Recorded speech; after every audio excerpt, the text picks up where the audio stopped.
ابھی آپ کے سامنے امیر پنجاب حضرت علامہ عبدالرشید حجازی صاحب حافظہ اللہ تعالی اپنے خیالات کا اظہار فرمائیں گے۔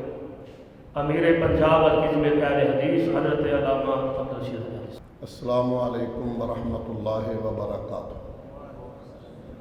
ان الحمد للہ اللہم صلی وسلم علی حبیبک محمد وعلی آلہ وصحبہ وسلم۔ اما بعد فاعوذ باللہ السمیع العلیم من الشیطان الرجیم اعدوا لهم ما استطعتم من قوة۔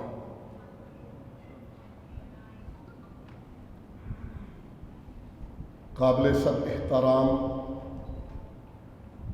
سامعین محترم، مسئلہ کشمیر جس طرف اور جہاں پہنچ چکا ہے اس پہ وطن عزیز میں بسنے والا ہر فرد جس کے دل میں دیس اور ایمان کی رمق ہے وہ رنجیدہ بھی ہے، پریشان بھی ہے، اس لیے کہ کشمیری بھائیوں نے پون صدی سے زائد عرصے سے اس دیس کے لیے وطن عزیز کے نام پہ جس انداز سے اور جتنی قربانیاں دی ہیں، سچی بات یہ ہے بندہ حیران رہ جاتا ہے کہ موجودہ ہندوستان کی قیادت نے، مودی سرکار نے جس طرح اقوام متحدہ کے فیصلوں کو روندا ہے اور کشمیریوں کے حقوق کو غصب ہی نہیں کیا، وطن عزیز کا منہ چڑھایا ہے۔ یہ لمحہ فکریہ ہے، کچھ چھوٹی سی بات نہیں ہے یہ کہ وہ حکمران جس کے بارے میں ہمارے صاحب حکمران فرمایا کرتے تھے کہ اس کے آنے سے بہتری آئے گی، یہ بہتری آنی تھی کہ وہ کشمیری جو آج بھی شہید ہو کر پاکستان کے پرچم میں لپٹ کر قبروں میں جا رہے ہیں اور اس دیس کی محبت میں سینے چھلنی کروا رہے ہیں، اس دیس کی محبت میں بچوں کو ذبح کروا رہے ہیں، اس دیس کی محبت میں گھروں میں بند ہے اور دہشت اور وحشت کا وہ انداز ہے ان پہ، وہ بیچارے گھروں سے بھی نہیں نکل سکتے، جن پہ جمعہ اور عید اور نماز بھی پڑھنی مشکل ہو چکی ہے، اور وہ ہے ہمارا حصہ، ہمارا وجود۔ اور مومن تو ہوتا ہی وہ ہے جو ایک وجود کی طرح ہوتا ہے، کابل میں کانٹا چبھے تو ہندوستان کا ہر مسلمان یہاں سپارہ ہو جاتا ہے، تو وہ تو ہمارا حصہ ہے۔ حصہ ہی نہیں، بانی پاکستان نے کشمیر کو پاکستان کی شاہراہ کرا دیا تھا کہ شاہراہ کی نہ رہے تو بندے کا وجود کیا ہے۔ یہ بلا شبہ کشمیر کے بغیر پاکستان ادھورا ہے۔ یہ پورا تب بھی ہوگا جب یہ کشمیری مظلوم مسلمانوں کی حمایت جرأت، بہادری، دلیری اور قوت ایمانی سے کی جائے۔ اب ان بیچاروں کی تو یہ حالت ہے، گھروں میں بند کر کے وہاں ایک متعصب جماعت کے غنڈے گھروں میں کھڑکیاں اور دروازے توڑ کر جبر کو ان پہ روا رکھے ہوئے ہیں، اور ہم ہیں نہ جانے کس طرح سو رہے ہیں، ہم ہیں نہ جانے کس طرح نوالا ہمارے اندر جا رہا ہے کہ ہمارے بھائی، ہمارے بیٹے، ہماری بہنیں، ہماری مائیں، ہماری بیٹیاں جس تشدد کا شکار ہیں، جس دہشت گردی کا شکار ہیں، اور اس پہ پھر دنیا کی سپر پاور کا تھانے دار انہیں پوری اشیر بات اس کی حاصل ہے تعجب اس بات پہ ہے جب ہمارے پرائم منسٹر صاحب امریکہ کا دورہ کر کے آئے اور ہمارے چیف صاحب بھی وہ بھی ہمراہ تھے، تو یہاں آ کر بڑے ڈونگرے برسائے گئے، خوشیاں منائی گئیں کہ جناب بڑا ہمیں ویلکم کہا گیا ہے، بہت اپریشیٹ کیا گیا ہے، اور امریکہ نے کہا کہ میں کشمیر پہ ثالثی تسلیم کرتا ہوں۔ بڑی یہاں خوشی منائی گئی، اور ثالثی چند دنوں کے بعد ہمیں نظر آ گئی۔ وہ ثالثی یہی تھی کہ مودی سرکار کو اشارہ دیا اور انہوں نے پوری دنیا کی وہ UN اقوام متحدہ اس کے منہ پہ تھپڑ رسید کیا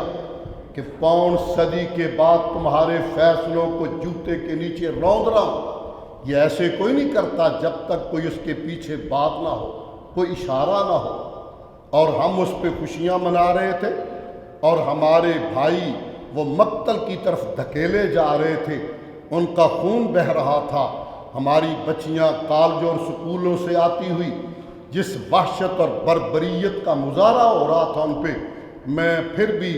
ان کشمیری مظلوم مسلمانوں کو سلام پیش کرتا ہوں۔ اتنے جبر کے باوجود، حقوق کے سلب ہونے کے باوجود، انڈیا کو وہاں بسانے کے باوجود، مستقبل میں جو ترکیب اور تدبیر بنا کے وہ کام کر رہے ہیں، اس کے باوجود بھی ان کی ایمانی حرارت میں فرق نہیں آیا۔ وہ اپنی اسی ایمانی حرارت کے ساتھ ایک لاشا اٹھاتے ہیں اور اگلے لاشوں کے لیے پھر تیار ہو جاتے ہیں، اور وطن عزیز سے محبت کا اظہار کمال انداز کا ہے۔ آج بھی اپنی میتوں کو پاکستان کے پرچم میں لپیٹ کے دفنا رہے ہیں۔ حضرات ذی وقار، ہمیں اس کشمیر کی فکر تھی، اور وہاں سے وہ ہمارے اس کشمیر پہ نگاہیں دوڑا رہے ہیں۔ اب نہیں اٹھیں گے تو کب اٹھیں گے؟ اگر آج بھی ہماری عسکری قوتوں نے عقل مندی کا مظاہرہ نہ کیا تو سچی بات ہے پھر داستاں تک نہ رہے گی تمہاری داستانوں میں، حشر ہو جائے گا۔ اس حشر سے بچنے کے لیے آج ضروری ہے، باقی معاملے اپنی جگہ پہ، باقی واقعات اپنی جگہ پہ، باقی اختلافات اپنی جگہ پہ، کشمیر ہماری شاہراگ ہے، اور اس شاہراگ کا تحفظ ایمانی اور وطنی محبت کی غیرت کا تقاضا ہے۔ اس پہ پوری قوم ایک پچ پہ ہے، اور قوم کی طرح وہ طبقہ جو مسلمانوں میں اللہ کے فضل اور کرم کے ساتھ صحیح صراط مستقیم پہ چلنے والا ہے، اہل سنت کا وہ پاک باز گروہ اہل الحدیث، الحمدللہ وہ اپنے نظم مرکزی جمعیت اہل حدیث سے وابستہ، اس سائے میں مرکزی جمعیت اہل حدیث کی چھتری میں اور قائد ملت سلفیہ کی قیادت میں آج بھی سر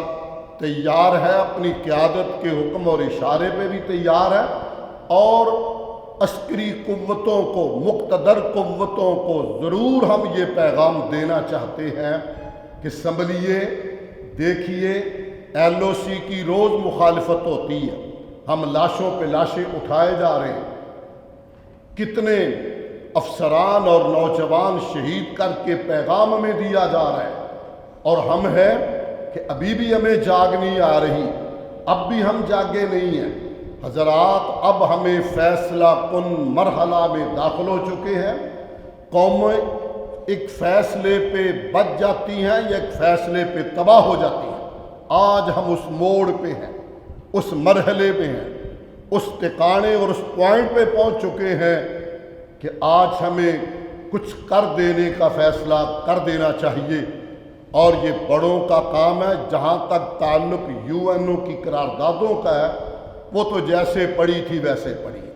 یہ تو ایک سازش ہمارے ساتھ ہوئی، نہ جانے کیسے ہوئی، اور آج کسی کے کان پہ جوں تک نہیں رینگی۔ وہاں ایک کبوتر تڑپ جائے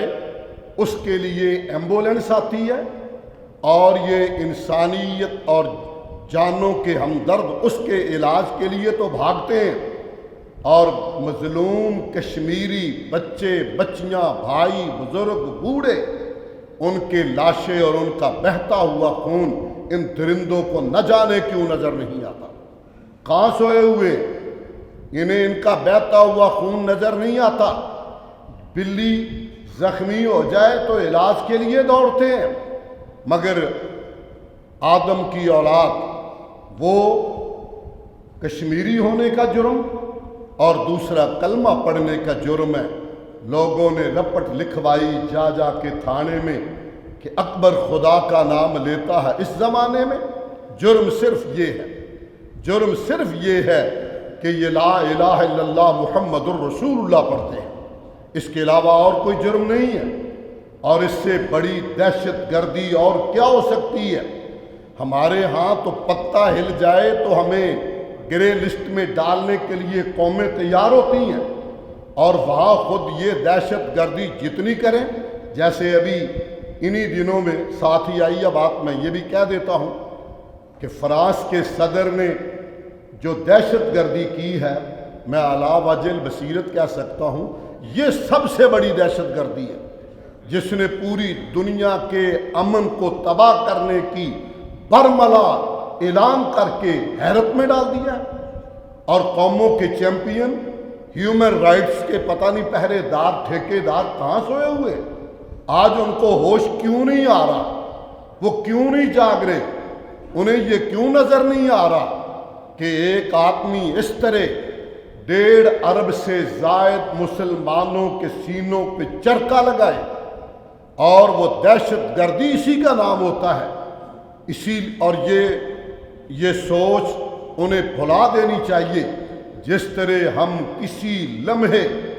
جو ہم میں استطاعت ہے، قوت ہے، طاقت ہے، زبان ہے، تحریر ہے، جو ہمارے بس میں ہے، جب تک لہو حرکت میں ہے اور سانس کا نظام چل رہا ہے، ہمارا دل کشمیریوں کے ساتھ دھڑکتا رہے گا، ہماری محبتیں کشمیریوں کے ساتھ رہے گی۔ وہ مظلوم ہے، مظلوم کا ساتھ دینا تو رب کا بھی حکم ہے، پھر وہ ہمارا حصہ ہے، ہمارا ٹکڑا ہے، ہمارا حق ہے۔ اپنے گھر کے حق کے لیے بھی مرنے والا اگر شہید کہلاتا ہے تو ہم اپنے دیش کی شارہ کٹوا کر کس طرح غیرت مند قوموں میں کھڑے ہونے کا حق رکھتے ہیں۔ اس لیے میں زیادہ وقت نہیں لینا چاہتا، یہ ضرور عرض کرنا چاہوں گا کہ آج فیصلہ کن موڑ ہے، اس موڑ پہ بڑوں کو سر جوڑ کے بیٹھ جانا چاہیے، اور انڈیا سے کسی قسم کی خیر کی توقع رکھنا، اب بھی ان سے ڈائیلاگ کی بھیک مانگنا، آج بھی ان سے مذاکرات کی اپیل کرنا، یہ غیرت پہ چرکا لگانے کے مناسب ہے۔ میں سمجھتا ہوں کشمیر ہر حال میں ہمیں ان کی مدد کرنی چاہیے، اور ٹوٹے ہوئے قانون کو جو قانون توڑا ہے ان کے ہاتھ توڑنے چاہیے۔ اس کے لیے آگے بڑھنا پڑے گا، آگے چڑھنا پڑے گا، ورنہ یہ معاملہ بظاہر حل ہوتا ہوا دکھائی نہیں دیتا۔ بارسوت میں اپنی گفتگو کو مایوسی پہ نہیں ختم کرنا چاہتا، یہ ضرور کہوں گا کہ امتحان، ابتلا، آزمائش قوموں میں آ جاتی ہے، مگر جرت مند قومیں اپنے مستقبل کو سنوارنے کے لیے ماضی کو نگاہ رکھ کے آگے بڑھتے ہیں۔ نظر جن کی پڑ جائے مستقبل کے چہرے پہ، انہیں ماضی کے افسانوں کو دہرانا نہیں آتا، لڑنا نہیں آتا کہ مرنا نہیں آتا، دشمن یہ سمجھ لے کہ ہمیں ڈرنا نہیں آتا۔ سبحان ربک رب العزت۔